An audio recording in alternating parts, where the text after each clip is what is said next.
Es atceros to reizi, kad mēs tikāmies klātienē pirmo reizi mūsu biznesa tikšanās, kas mums bija trietā. Ja? Un es atceros, ka 64. tevi, gadā, jā.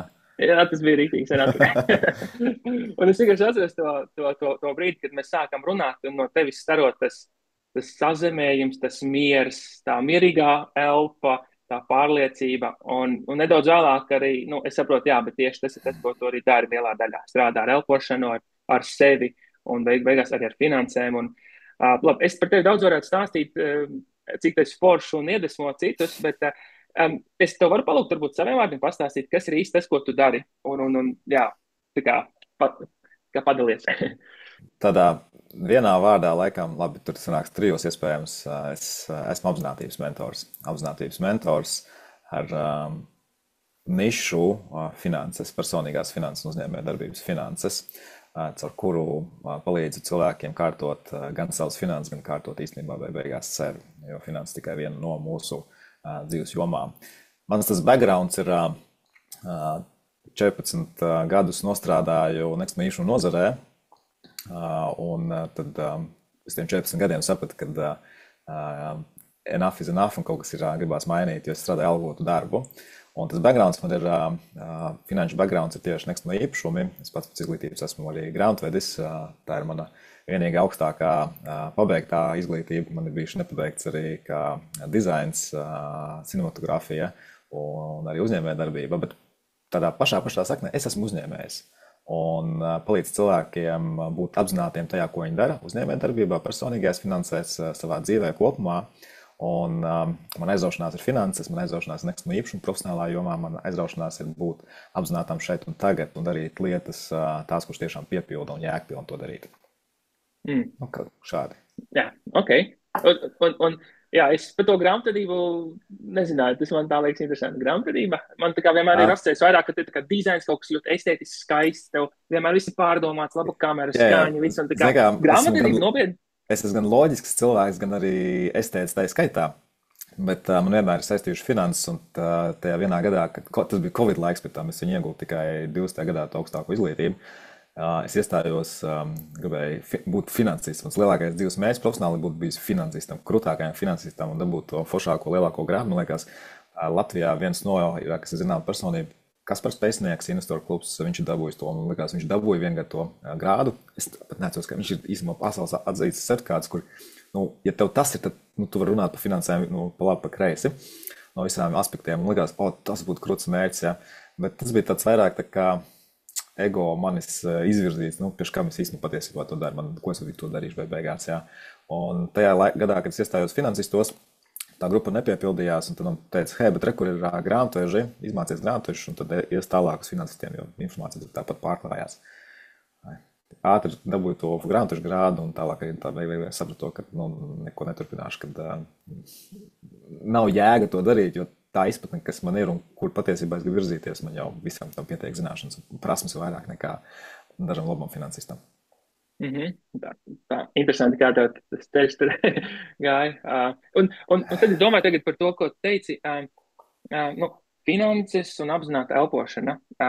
Kā tu varbūt tur nokļuvi, vai kas tevi iedvesmoja apvienot šīs abas tēmas, un kā tā viena otru papildina, vai kur tas āķis tam visam? Kas man iedvesmoja tur vispār nokļūt? 19. gadā es ar to sāku aizrauties. Es pamanīju, ka mans skolas biedrs Jānis Bruns, viņš ir atgriezies no armijas, viņš bija spēcdienestā dienēja, un es redzu pēkšņi, pats viņš ir atgriezies, viņš sāk pasniegt kaut kādas elpošanas prakses, man liekas, wow, interesanti, jā, bet es zināju to, ka man gribējās tajā laikā jau apgūt meditāciju, jo zināju to, ka tas iedod lielāku mieru. Man tajā laikā bija milzīgs stress, es biju gan nodibinājis ģimeni, kad mums bija piedzimusi meita vidējā. Un viss mana ikdiena iedzina tādā stresā. Viņš katru vakaru smēķēšana bija tāda ikdienas lieta tajā laikā. Tu smēķēji tajā laikā? Es kā skurstenis smēķēju tajā laikā vēl. Bet tu tagad nesmēķēji, vai ne? Nē, es vispār, mans dzīvesveids ir 300 ārgrādi pretējs nekā bija tajā laikā. Okay. Un no malas viss liekas vienmēr, viss krūti, viss forši, arī cilvēkam no malas, arī man no malas, bet patiesībā iekšēji tev ir laiks tāds milzīgs spiediens un stress. Un biežas tādas slimošanas, tas arī tāds pazīmes ir, kad tu saproti, kaut kas nav īstenībā ikdienā tev kārtībā. Komunikācija ar sievu nekāda, ar kolēģiem nekāda, kaut kur ir vienmēr kaut kāds saspringums un tādā garā. Un zināt to, ka meditācija, jā, tas varētu iespējams atkal būt viena no lietām, ko varētu darīt un palīdzēt. Un aizgāju uz to semināru pie viņa, uz dienas semināru un iegāju tajā praksē, ko tieši viņš bija atbraucis pasniegt un dot tālāk. Un ritīgi salikās daudz kaut kādas lietas no tās vienas reizes pa plauktiņiem. Dabūju arī to impulsu, ka šis ir kaut kas, tur vēl kaut kas vairāk nekā citas lietas, ko es ikdienā esmu pirms tam praktizējis vai mēģinājis vai darījis. Tā kā viss skaidrs ir. Tāds stāvoklis, ka viss skaidrs un tāpat laikā nekas nav skaidrs. Un soli pa solim sāku to ikdienā praktizēt arvien vairāk, līdz vienā brīdī pat nolēmu, ka hei, es gribu to attīstīt profesionālā līmenī un caur to strādāt ar cilvēkiem, jo mans, ja finanses un nekustamie īpašumi, un tā bija lieta, kas, viena no lietām, kas man profesionāli interesēs, vienmēr ir dizains, tā skaitā, tad psiholoģija ir vēl viena, kas vienmēr ir saistījusi. Un tad vienā dzīvē izraut ārā viss 3-4 jomas bija likās baigi interesanti. Un sāku vienkārši, izgāju apmācības, nosertificējos, tā skaitā, gan elpošanā, gan somatikas, kā pasniedzējs esmu, kur aizmugurē man tur 2 sertifikāti tieši stāv par to.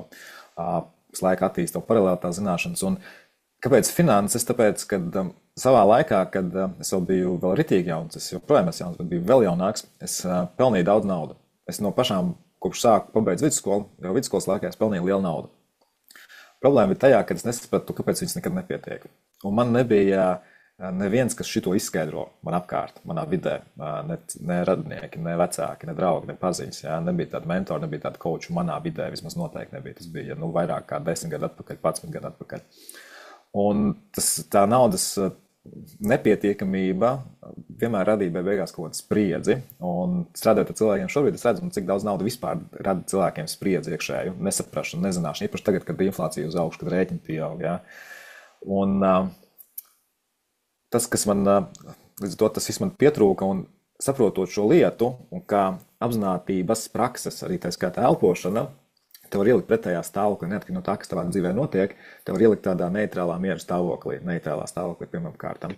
Un tagad tu esi neitrālā stāvoklī un pēc tam pārēj uz miera stāvokli, tu savādāks lēmums tāds pieņemt arī tad, kad ir krīze un tad, kad ir spiediens. Jo tad, kad mēs esam iekšējā stresā, mūsu lēmumi nevienmēr ir kvalitīvi, viņi nepārdomāti. Viņi nav tā kā šitā vajadzētu, bet bieži vien tas ir tas, kad es to daru, jo tas ir, liekas, ka vajadzētu, bet patiesībā tur nav nekāda loģika apakšā. Bet tajos brīžos, ka mums ir tas ikdienas milzīgais stress un sakāpināts sajūtas emocijas, mums vajag paņemt soli atpakaļ, dabūt neutralitāti un no šīs neutralitātes pozīcijas pieņemt šos lēmumus, arī atbildīgs lēmumus. Jo labs vadītājs ir tāds vadītājs, kurš māk pieņemt lēmumus no miera stāvokļa, nevis no stresa, spiediena stāvokļa. Ja tie lēmumi beigās būs tie pareizākie. Lūk, un saprotot to, ka finanses to ikdienas spiedienu rada diezgan lielu, nav svarīgi vai privātpersonas vai uzņēmēju darbībā, tad izvēloties šo nišu finanses, apvienot apzinātības praksēm, īstenībā ļoti laba kombinācija sanāk, lai iznestu sevi daudz lielākā balansā caur finanšu jomu uz pārējām visām dzīves jomām. Wow. Tad tā sanāk pie sākuma, vai tā kā sāc strādāt pie apzinātas elpošanas, un to sakārto, un tā sakārtojas uzreiz finanses, vai tā kā? Jā, tā skaitā, jo ko tas nozīmē? Ko nozīmē apzināta elpošana? Apzināta elpošana, tu nonāc noteiktā stāvoklī, tas instruments, ko es izmantoju, ir saucamā enerģijas elpošana, transformācijas elpošana, un tu nonāc noteiktā apziņas stāvoklī, kur tu lietas ieraudzi vienkārši no citas perspektīvas. Un ne tikai tas, ka tu ieraudzi, it kā liekas loģiski, jo daudziem cilvēkiem taču arī loģiski liekas, taču alkohols dara sliktu, ēst daudz McDonaldā ir slikti, smēķēt ir slikti, bet kaut kā tos iedomus mēs nemainām. Kāpēc? Tāpēc, ka nav tas iekšējais impulss stāvoklis. Loģikā strādā, bet iekšējais stāvoklis līdz galam nestrādā. Tā kā, tāpēc dalica, bet tas ir nevis dalica prātā, bet dalica šeit. Tā kā pāc pareizi, tagad sapratu. Un šis instruments enerģijas elpošana vienkārši iedod, ka dalica šeit. Es točnu tagad līdz kaulam, līdz asinīm sapratu, ka man to nevajag darīt, ka vajag darīt savādāk. Un mēs sākam vienkārši pieņemt citus lēmumus, citas rīcības, citas prasmes sākam iekšēji sevi attīstīt, citas stāvokļus sākam sevi iekšēji attīstīt, kādēļ mēs sevi ikdienā iznesam no miera pozīcijas, neutralitātes pozīcijas. Bet tad sanāk, ka tu arī minēji, ka tu savulaik sāki praktizēt šo te elpošanas visu. Bet kā tu vari tā vienkāršam cilvēkam pastāstīt, kurš nav ar to nekad iepazinies, saprast, tur ir kaut kāda saistība, kaut kas līdzīgs kā tāda kaut kāda joga, meditācija, vai tas kaut tā kā augstumpelēšanas tur elpošana, vai tā kā, mm, jā, Meditācija būs tuvākais. Tuvākais būs tuvākais, jā? meditācija, bet viņas ir aktīvāka veida elpošanas. Jā. Tāpēc viņas sauc par enerģijas elpošanu. Līdzīgs koncepts būs kā Vimam Hofam. Jā. Princips ideja viens tas pats būs viens uz viens. Jā. Bet tas process, tad ir mūsu šīs gara. Tad pareizākais jautājums no tevs būs, ja kā notiek pats sesijas process, kad es strādāju ar klientiem. Ja, tad mums ir laika intervāls, kas ir konkrēti 45 minūtes līdz stunda, kur mēs ejam tieši šajā procesā iekšā caur elpošanas elementiem. Un būtībā līdz pat stundai mēs elpojam.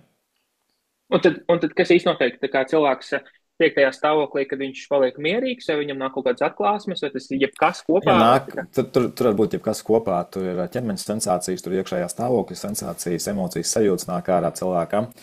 Tur nāk cilvēkam kaut kādi aha momenti, atklāsmes. Jā. Viņš ieraug to pašu situāciju, ko viņš ieraug ikdienā, bet viņš sev ierauga no malas. Šī tā baigā feature, ka tu sevi ieraudzi no malas, kā tu rīkojies, kā tu attiecies, kā tu domā, kā tu interaktē ar otru cilvēku. Un tad, kad tu ieraudzi sevi no malas, jo mēs bieži vien sevi neredzam no malas, tad, kad tu ieraudzi sevi no malas, tu saproti, kur tu īstenībā dari iespējams nepareizi. Un tas liek uzreiz uz tām lietām paskatīties pilnīgi savādāk. Jā, un arī otrs perspektīva, tu redzi to, kur, jā, tev kāds izdarījis tur no sērijas uzbļāvis, jā, aizrādījis, jā, un tu saproti to, ka, īstenībā, viņš tur kaut kur, kāpēc viņš tā uzvedās, tāpēc, ka viņam pašam kāds drīzāk uzbrauc augumā, un tāpēc viņš to nodod tālāk, un es biju te priekšā, bet patiesībā neviens nav vainīgs beigās, jā. To ir grūti vienmēr izstāstīt, tas ir jāpieredz, jā, bet tas ir tāds process, kam mēs ejam cauri, un ikdienā praktizējot vienkārši, tā dzīves kvalitāte uzlabojās. Ok. Es esmu kā dzīves tam piemērs, ja, no viņš, ka katru vakaru un paciņa dienā smēķējot, ja, līdz tā kā, kam tas ir vajadzīgs? Tāpēc ko mēs tur aizbāžam sev priekšā patiesībā, ja, bailes būt ievainojumam, ja. Bet, ja tevi nav kur ievainot, ja, par ko tu vari baidīties tādā gadījumā? Ja, Tas ir tā kā, es biju, tā kā, iedomājos, varētu tev paprasīt tādu jautājumu, padalies ar kādu veiksmi stāstu, varbūt kādam klientam kaut kas tāds, kā transformācija bijusi, tur baigies tā kā testaments uz snūs, un man liekas, tik labs piemērs ir tu pats tiešām, tā kā tu saki, paciņa dienā, tur daudz vīns, Priekš manīm tāda milzīga transformācija bija tas, kad es biju atklāti, es biju algotajā darbā ritīgi aizsēdējies.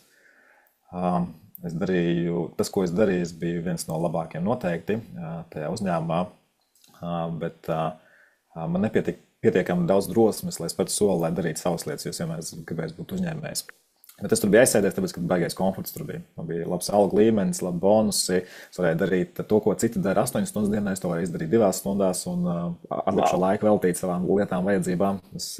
Plus bija tas, ka es ļoti daudz attīstīju tieši sevi paralēli un iesaistīju sevi arī dažādos projektos, kā papildus peļņas avots. Es attīstīju kaut kādas savas lietas, tā skaitā. Vienkārši izmantoju to periodu.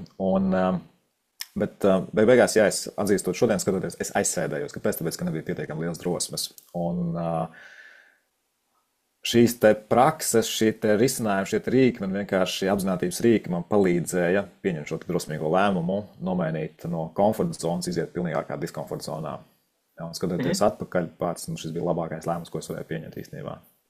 Bet Klau, mums tur nav baigi tagad jāatgriež un jāanalizē, bet kurš īsti bija tas atstiena brīdis, tā kā saprati, ka tu vairs tā negribi? Tā kā ir tur tie stāsti, ka tur kaut kāds tur alkoholiķis, viņš tur ir kaut kur tā iedzērs un kaut kādā pasākumā, kaut ko tādu pateicis, ka viņam tur tagad tur tik slikti viss, ka tas bija tas atstiens un tagad viņš kaut ko dzīvē mainīs. Varbūt, tā kā tev vienkārši tā saka. Es saprotu tev jautājumu. Zin kā, arī tavs jautājums ir, bieži vien mēs sabiedrībā tā kā skatāmies, bet no malas jau tiem cilvēkiem taču viss ir kārtībā. Un mēs saprotam, ka jāmainās, un tad, kad ir ritīgākā spiediena krīze, ja tad, kad tur esi baigāk alkoholismā, vai tu esi tur no sērijas uz nāves gultas, tad mēs dzīves mainam, vai ir kaut kas nopietnas, ritīgi tāds nocies, tad jau cilvēki tikai dzīves maina. Bet dzīve ir jāsāk mainīt tajos brīžos, ka tu neesi, tādā saskaņā ar to, ko tu dari, kā tu miedarbojies ar cilvēkiem. Tas varbūt no malas likties, ko tu tur ņemies, Jā, kur tu ņemies? Tas taču labi maksā. Tas ir 2 stundas, 3 stundas Mm, dienā. Kur tu mm, ņemies? Paliec stabilitāte. Tā kā man vecāki teica, valsts darbs labākais darbs, ka tur ir stabili ienākumi. Viņi aizmirst pateikt to, ka tu dzīvos trūkumā. Un tu maini tad, kad tev nav piepildījums tajā, ko tu dari. Ja tev nepatīk dzīvot savā dzīvoklī, kas ir, nezinu, sērijveida, piemēram, dzīvoklis, nekas pret sērijveida dzīvokļiem, bet tas ir par to, ka, nu, man besī, nu, labi, jā, kāds ir risinājums. Ja, bieži vien, ko mēs asociējam Latviju kā tautu, ir, nu, mēs jau pa visu vienmēr pukstam, ja. Un tā ir problēma patiesībā, ja. Un negribam kāpt ārā no kaut ko mainīt, ja. Tu vari mainīt jebko, ko tu gribi savā ikdienā. Un tur sākās tā ikdienas dzīves maiņa, dzīves uzlabošanās, dzīves transformācija. mhm, Vienkārši tu strādā ar savām domām un savu iekšējo stāvokli. Ar domām tikai nepietiek, jāstrādā ar savu iekšējo stāvokli. Iekšējais. Un tur ir tas, ka arī psihologa kabinetā tur arī ir šīs divas lietas - domas, iekšējais stāvoklis, tikai tur daudz grūtāk līdz tam iekšējiem stāvoklim nonākt. Tur var nonākt ilgtermiņā un labi, ja izdodas. Šajās praksēs, apzinātības praksēs, kur mēs liekam, nu, zinātnē varbūt pat neatzītas vēl šobrīd prakses, ja, bet tāpat laikā ir ļoti daudz zinātniskie pētījumi, kas rāda, ka šī lieta baigi labi strādā. Un arvien vairāk pētījumu tikai tiek savā rodās, ja, palīdz daudz ātrāk cilvēkam izprast, kāpēc viņš jutās tā, kā viņš jutās, kāpēc viņš uzvedās tā, kā viņš uzvedās, kāpēc viņš rīkojas tā, kā viņš rīkojās, un ļauj daudz ātrāk nomainīt fokusu, nomainīt darbības, nomainīt rīcības, lai viņš sāk darīt to, ko viņš patiesībā dzīvē grib darīt. Jebkurā sevis izpausmē. mhm, mhm. Tātad tas, ko es paņemu no tā, kas tev tur tas viss bija tā sagadījies un noticis, es dzirdu, ka tu biji kaut Es kādā vienkārši dzīves biju riteņa dzīves posmā tik posmā, veiksmīgs, jā, jā. ka Bet, izbēsīgi būt tik veiksmīgam. Varētu tā teikt, bet, nu, jebkurā gadījumā tev nācās iziet ārpus ļoti komforta zonas. Bet Tāpēc, ka es piekrīt. gribēju vēl lielāks mērķis sasniegt. Un, lai es Jā, kaut ko vēl sasniegtu, man jākāp vienmēr būs jā, diskomfortā. Ja jā, jā. cilvēks grib kaut ko jaunu un grib kaut ko nopirkt lielāku mašīnu, dārgāku mašīnu, lielāku dzīvokli, dārgāku dzīvokli, viņam būs vienmēr jākāp diskomfortā. Arī tad, ja tu paņem hipotēku uz to. Ja. Mhm. Un tad mēs tikko vēl nesen brīvdienās foršu pasākums kopā braucām uz Augstumpeldi. Laikam pat lielāka vērtība no tā pasākuma bija iespēja ar tevi parunāt par kādām dažādām lietām, kas bija izglītojoši un tik saistoši un interesanti. Un varbūt var padalīties, tad tur noteikti ir kaut kāda korelācija vai kaut kāda saikne ar elpošanu un augstumpeldēšanu, roņošanu, jā. Cik vispār sen tu roņo, un vai tur arī ir kaut kāda saistība, ka tajā laikā, kad tev bija tās izmaiņas, tad tu sāki, vai tā kā nē, tas jau bija senāk, vai tā kā vēlāk nāca? Tas notika kaut kur paralēli. Tas bija kaut kāds Covid laiks, kad es ritīgi sāku roņot, jo tad bija vēl vairāk brīvā laika, īpaši rītī. Ja. Un tad bija viens moments Covid laikā, kad es burtiski nepārspīlējot 6 dienas nedēļā no rītiem braucu peldēt uz Lucavas salu. Un, 6 reizes nedēļā. tas Tā kā, bija ziemas laikā. jā. Bet, kāpēc es to darīju? Tāpēc, ka es jūtu to, ka tas man ritīgi palīdz noņemt spriedzi, ikdienas spriedzi, vēl vairāk, vēl lielākā tādā līmenī. Jo es arī gāju apmācības, cik liela ir tā pievienotā vērtība to ūdens elpošanu, nevis ūdens elpošanu, bet ūdens peldes darīt, augstās peldes. Jo visam, ko es daru, man svarīgi ir, kāda jēga, ko es te īsti daru. Ja tas pats, kas tu nopērc ēdienu, bet tu neizlasi ēdienu sastāvu, bet es saprotu to, ka tu ieliec kaut kādu ritīgi mēslu savu iekšā. Ja? Un man bija svarīgi saprast, ko tad īsti, kāda tā pievienotā vērtība tam ir. Jā, es jūtos labi, bet kas ir vēl dziļāk, kas ir vēl plašāk tur. Ja? Un, ja tu izproti tos, tad tu vēl lielāku nozīmi iedod tam, ko tu dari. Un ar kādu instrumentu to dari. Un saprotot to, ka tas uzlabo nervu sistēmu, asinsriti, es nevarētu sūdzēties, ka es izskatos vecs, izskatos diezgan jauns, bet arī tas palīdz cilvēkam nenovecot. Tas dedzina arī kaut kādā mērā taukus, bet, protams, tas nav tā kā vienīgais veids, kādā veidā. Ja tu tikai peldēsi un ēdīsi McDonald's, tas nepalīdzēs, sorry. Ja. Un tas iedod milzīgi enerģijas būstu atlikušajai dienai. Un es to izjūtu, caur informāciju to sapratu. Un jā, tāpēc arī to darīju. Man tas ritīgi palīdzēja. Vienu periodu tas man ritīgi palīdzēja. Jo šobrīd es tik bieži to nedaru, bet es to daru reizi, 2 reizes nedēļā. Jā. Ok, wow. Un pa ceļam uz Augstumpeldi, tu pieskāries tādam interesantam tematam. Tur bija tā kā dažādiem, kā to nosaukt, kodoliem vai ķermeņiem cilvēka vai tā kā izpausmēm, kas ir. Es tagad negribu kaut kā ne tā atstāstīt, bet Jā, tas var būt interesanti pieskarties par teiksim, tēmai. es neatceros, kādā kontekstā mēs to sākām runāt, bet tas bija par to, ka, kāda tā pievienotā vērtība gal galā ir, jā. Un bieži vien tas, kad cilvēkam šķiet, ka ja es fiziski darīšu lietas, tad vienkārši mainīsies. Bet man jāmaina tikai fiziskas rīcības. Ja es iešu uz sporta zāli, tad es savu dzīvi pilnībā visu izmainīšu. Tas būtu tajā kontekstā. Bet patiesībā tas nebūtu nav, jo fizika ir tikai tāda viena no daļām, kas ir mazākā daļa, lai mēs dzīvē kaut ko sasniegtu, bet beigās justos labi. Jo visam, ko mēs darām, bet beigās ir nevis tas rezultāts, jā, kas ir tā mūsu polārā zvaigzne. Nezinu, kādam nauda, kādam projekts, kādam māja, kādam tur ģimene vispārējais, ja, bet tas ir tādā fiziskā redzamā daļa. Bet patiesībā tas rezultāts pēc beigās tā ir sajūta. Jo kāpēc tev vajag to naudu? Tāpēc, ka es gribu justies drošs, pārliecināts, stabils. Ja? Kāpēc es gribu ģimeni? Tāpēc, ka es gribu justies, bet beigās būs apakšā vienmēr sajūta. Un tāpēc fiziskais ķermenis ir tikai viena no mūsu daļām. Man patīk, ka viņas iedalīt 4 pilāros. Mums ir 4 ķermeņos. Tas ir mūsu fiziskais ķermenis, tas, ko mēs redzam, kustība.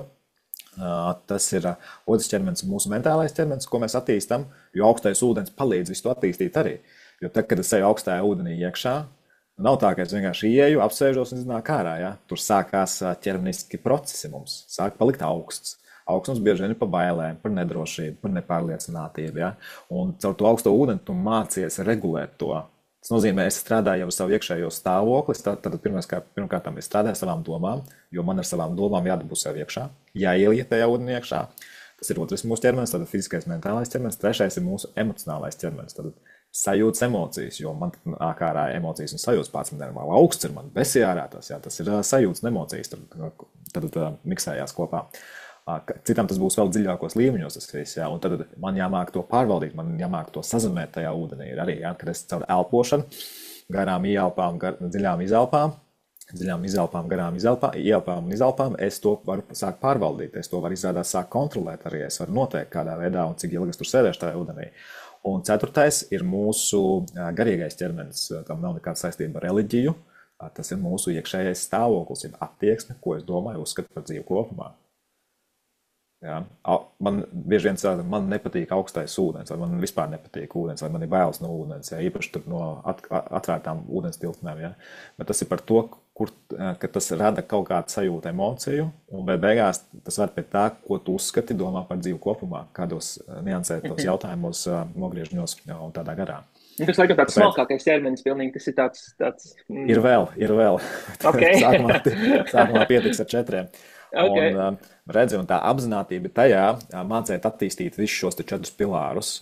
Fizika, tas ir viens, otrs ir savas domas, ko tu domā savā prātā, jo arī par finansēm, ja mēs runājam, ja, tad, ja tev nav bagāts domas tavā prātā, ja, kāpēc tev šķiet, ka tavu konts būs, tāpēc konta izraksts būs bagāts, ja, ar lieliem cipariem, ja, viss sākās ar domāšanu tomēr tā beigās.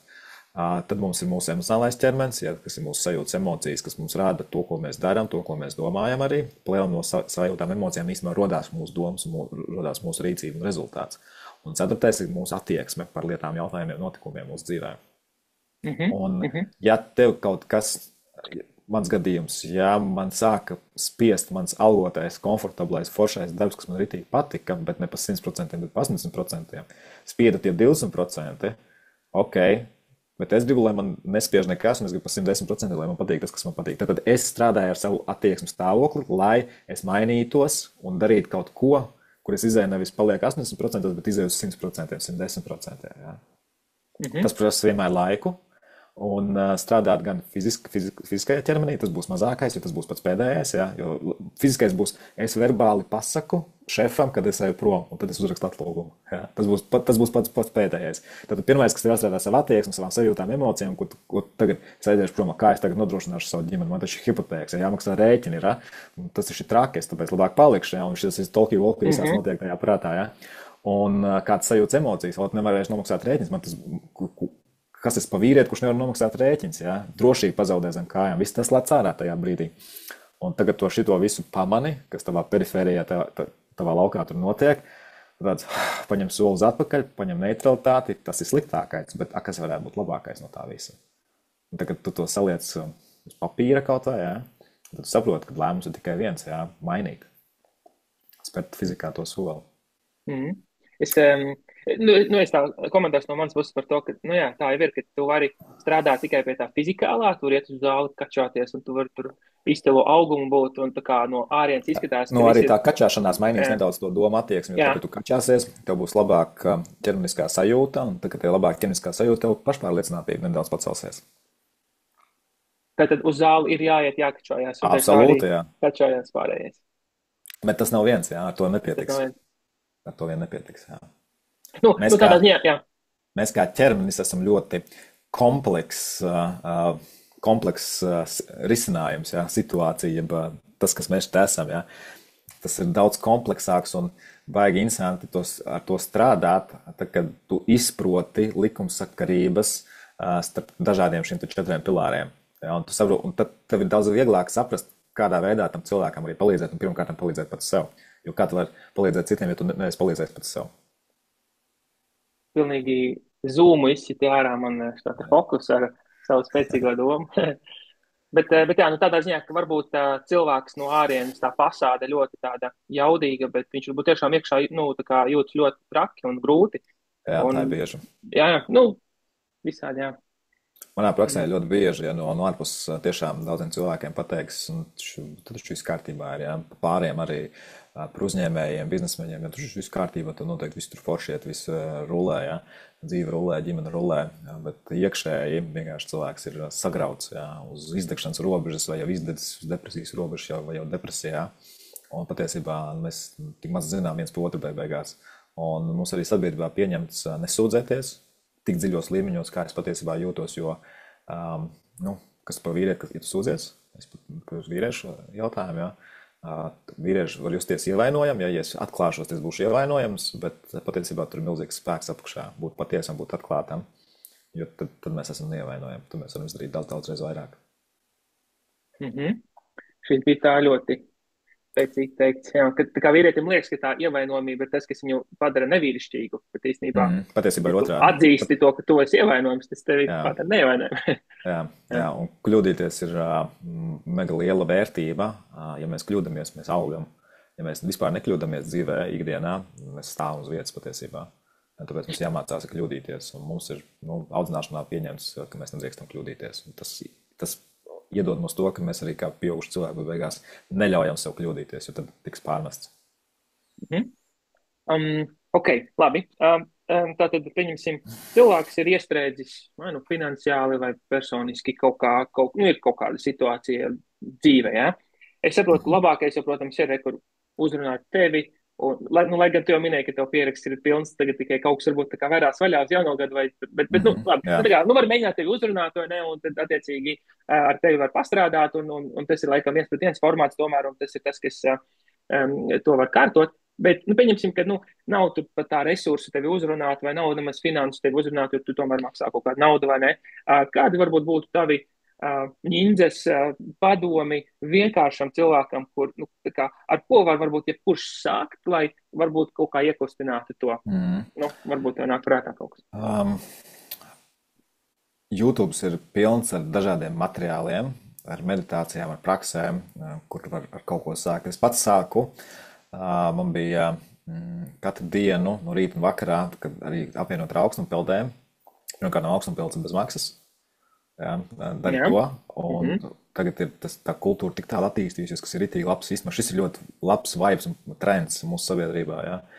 Mainstreams, kā mēs to sakām, tas vārds, jā. Darīt augstumpildes, tas ir ļoti veselīgs veids. Un tagad mums ir Rekur Mārupē, mums ir grupa, tā ir publiska grupa būtībā, kur ir kurš var pievienoties, kur ir Lucavas salā leduslāču, augstumpeldētāja grupa, Ādažos, ja nemaldos, saucās Pingvīni, un noteikti ir vēl. Un tu vienkārši noteiktās dienās viņi tur vācās kopā, un tu vari vienkārši pievienoties un būt kopā ar cilvēkiem, kuri grib par sevi rūpēties, būt tādā iedvesmotā, pozitīvā vidē. Un tā, kad mēs esam tādā vidē, es atbalstu to, kas ir tikko pievienojies, viņš jūtās atbalstīts, un viņš sāks to beigās kopēt un būt tāds pats cilvēks, jā. Tad arī augstumpēles, tas ir viens labs ieteikums, kur man ļoti gāja pie sirds Wim Hofa elpošanai. Es to darīju no rīta, vakarā YouTube'ā ir bezmaksas viņa versijas, kur viņš pats savu balsi ierunā šīs meditācijas, ja nemaldos, nevis meditācijas, bet enerģijas elpošanas prakses īsās, 15 minūšu garas, man liekas, viņas bija, ja? Un taisīt to, ja? Ar kaut ko sākt, ja? YouTube'ā pilns ar dažādām jogas nodarbībām, ko tu vari sākt praktizēt, ja? Jo Viens tas, ka jā, mums ir mūsu muskuļi, kur mums ir jākačā, un nevienmēr tas ir tiešām vajadzīgs, bet joga ir tas, kas mums izstaipa to ķermeni, bet tādā ziņā, ka izstaipa saites, izstaipa tos muskuļus, kas ir mums mazāk sasniedzami mūsu praksēs, tātad trenežera zālē. Joga pat pa sevi ir, ir saistīta tiešā veidā pamatā ar elpošanu. Jā. Un kur veids, kādā veidā to var darīt? Sāc ar kaut kādiem soļiem, būt apzinātākam tam, ko tu dari ikdienā. Un pirmais, pieņemt lēmumu, ka tu gribi kaut ko dzīvē īstenībā mainīt. Jo tas, kāpēc mēs gribam augstumu peldi darīt, sākt darīt vai elpot vai jogot, ir tāpēc, ka es savā dzīvē jūtos kaut kur ne līdz galam piepildīts. Varbūt pat apzināti es to sākumā nesaprotu, jā, bet tas vienmēr saistīts ar to, ka ir kaut kur nav balans manā ikdienā. Kaut arī tas, ka es vienkārši jūtos pārāk lielā stresā ikdienā. Nespēju visu paspēt un liekas, ka neviens man nesaprot.